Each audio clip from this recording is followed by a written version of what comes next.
Habituellement, ce qui se passe souvent, c'est que la plupart du temps, les gens ne réalisent pas ça, mais il y a beaucoup d'arnaques sur Internet. Et l'histoire que je vais te raconter aujourd'hui, en fait, c'est une arnaque qu'on a failli vivre, si et seulement si on n'a pas été prudent, en fait. Sur ce, donc, reste jusqu'à la fin parce que tu vas comprendre que toi aussi, à ton côté, il faut que tu sois prudent et que tu apprennes à faire attention, même lorsque tu es en business. Sur ce, salut, moi c'est Warren et bienvenue dans notre chaîne Guerrier Mental et Diaspora Africaine. Ici, on parle de développement personnel et d'entrepreneuriat. Ce sont deux thématiques qui te parlent de choses à faire. La première, tu t'abonnes à la chaîne et tu cliques sur la notification. La deuxième, tu partages la vidéo autour de toi et tu nous suis à travers nos réseaux sociaux, notamment Facebook et Instagram. Alors, aujourd'hui, en fait, on va parler d'une arnaque qu'on a vécue, en fait, dans notre société de nettoyage. Alors, parce qu'il faut comprendre qu'on a beaucoup de business, mais également, on a aussi un business dans le nettoyage. Et ce qui s'est passé, en fait, dans notre société de nettoyage, c'est qu'il y a un client qui nous a contactés. C'est-à-dire, la personne a vu les offres qu'on faisait pour le nettoyage et la personne a décidé de nous contacter parce que la personne avait accepté le devis qu'on lui avait fait au téléphone. Alors nous, clairement, on a compris une chose, c'est que on ne peut pas aller exécuter un travail si on n'est pas payé à l'avance. Et surtout si on parle du principe que le client n'est pas dans la même ville que nous. Ça veut donc dire que premièrement, on reçoit d'abord le chèque et ensuite on programme maintenant un jour avec l'équipe là où on doit aller nettoyer. Et c'est ce qui s'est passé en fait. C'est que ce qu'on a fait bien évidemment, c'est que on a donné le devis au client, on a donné là où il pouvait payer, etc. etc. Et le truc, c'est qu'on patientait maintenant le chèque, en fait, avant d'aller travailler, surtout que le monsieur n'est pas dans la même ville que nous. On a patienté au bout d'une semaine et demie. Ce qui s'est passé, c'est que le monsieur nous a envoyé le chèque par boîte mail, en fait. Et du coup, on a patienté le chèque à travers le courrier. Et ensuite, c'est finalement arrivé. Alors, quand c'est arrivé, la première chose qu'on a constaté d'abord, c'est qu'à un moment donné, le chèque, en fait, avait une erreur. Mais on s'est dit, bon, est-ce qu'il faut aller donner le chèque comme ça ou il faut finalement redire au monsieur de refaire le chèque parce qu'on estimait que, bon, de toute façon, peu importe, même que ce soit en Afrique, si tu reçois un chèque là où c'est un nom qui est différent du tien, c'est déjà deux personnes différentes. Donc du coup, on voulait quand même aller à la banque, mais on a eu la présence d'esprit de demander au monsieur que finalement, je pense qu'on va demander au monsieur de refaire le chèque en fait, parce que déjà il y avait aussi des erreurs en termes de montant en fait, parce que le truc c'est que il a donné un montant plus élevé que celui qu'on avait demandé dans le devis. Et ça, on ne voulait pas forcément prendre ce risque d'aller prendre cet argent parce qu'on voulait juste qu'on nous paye par rapport au fait que on veut qu'on nous paye à travers la prestation qu'on va faire en fait. On veut pas un plus, on veut pas un en dessous. Alors, ce qui s'est passé en fait, c'est que à un moment donné, on a patienté encore le chèque du monsieur, on a patienté le monsieur et le monsieur va nous faire un deuxième chèque.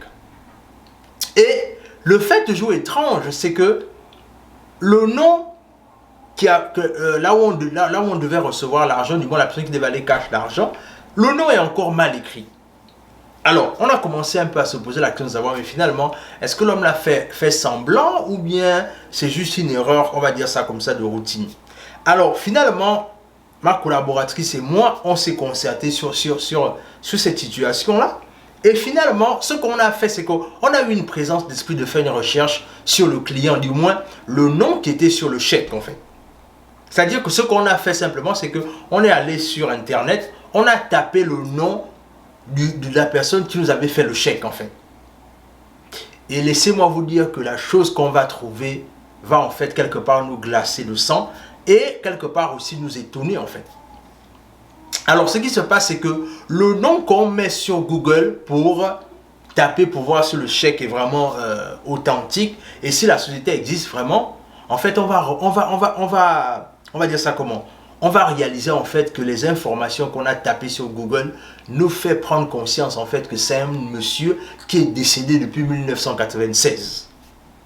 Est-ce que vous voyez ça? C'est-à-dire, voilà quelqu'un qui nous fait en fait un chèque avec un nom d'une personne qui est décédée depuis 1996. Et maintenant, ce qu'on a fait, c'est qu'on a approfondi les recherches et on a vu que le monsieur, en fait, le monsieur est décédé depuis, c'était un monsieur, il n'était même pas entrepreneur, il n'était même pas dans le domaine du business, en fait.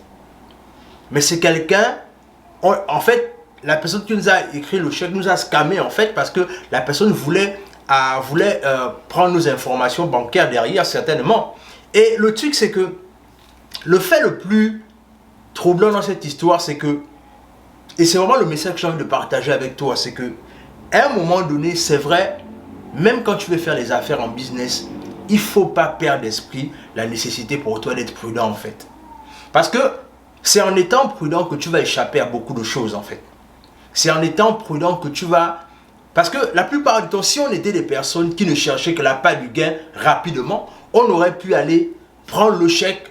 Peut-être même, déjà, il devait y avoir une tentative de fraude. Mais en même temps aussi, peut-être que la personne aurait pu traquer maintenant nos informations et après se servir dans nos comptes, en fait. Mais le truc, c'est que à un moment donné, même si tu veux l'argent, mais il ne faut pas toujours mettre de côté la prudence. Parce qu'à un moment donné, c'est cette prudence-là et ce côté d'avoir toujours attention et d'être toujours méticulé qui va te permettre de, à chaque fois de sortir de certaines situations qui auraient pu nous porter préjudice. Parce que clairement, si on n'avait pas fait preuve de prudence, si on n'avait pas regardé un temps soit peu, faire des recherches sur la personne là, on ne devait même pas savoir en fait que c'est une personne qui n'existe plus en fait.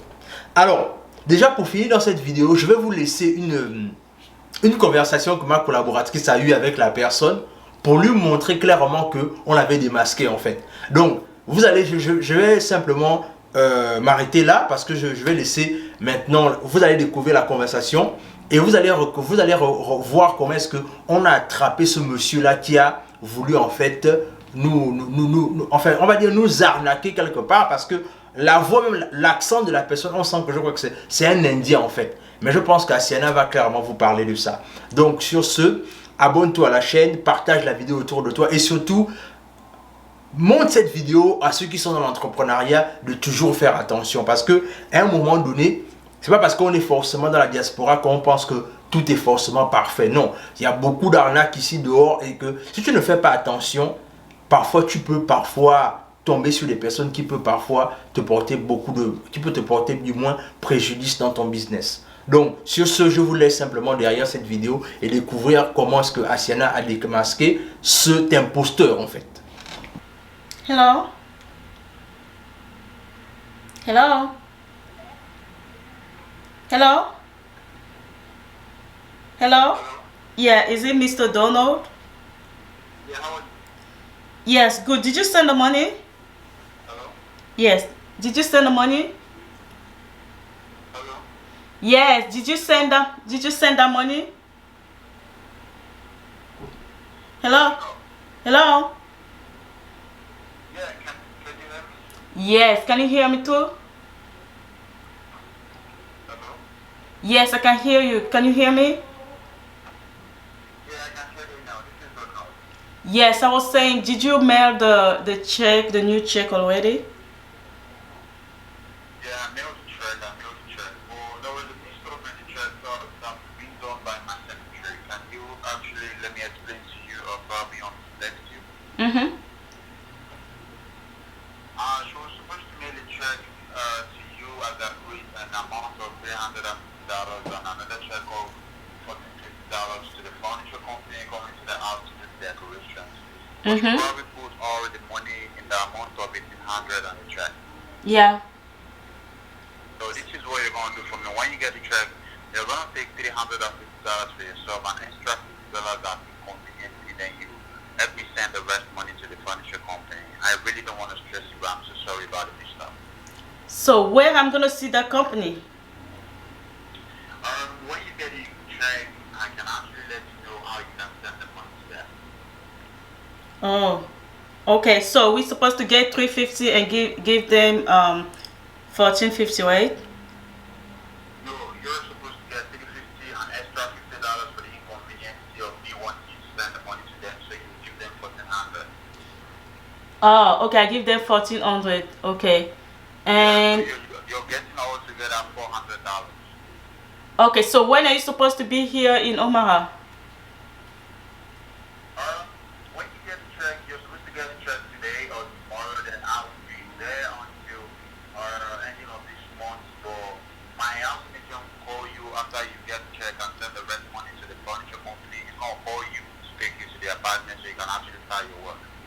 Okay, so you want us to clean before you come here, or we can always clean anytime when you're here? No, I want you to start cleaning before I go there. So my house manager will call you. You have to write the keys to you. So when I want to come by the end of the month, I'll get it. So how are we gonna get the key for your house? My house manager will call you. He will call you and try to come to the area. He will call you and will take you to the house and give you the keys.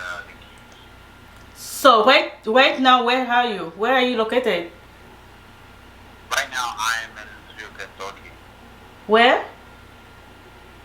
Kentucky. Ah, okay. All right. But you are a scam. This is a scam because the guy who was a check, he passed away in 1990, I don't know, 6. That's a scam. So don't call me back.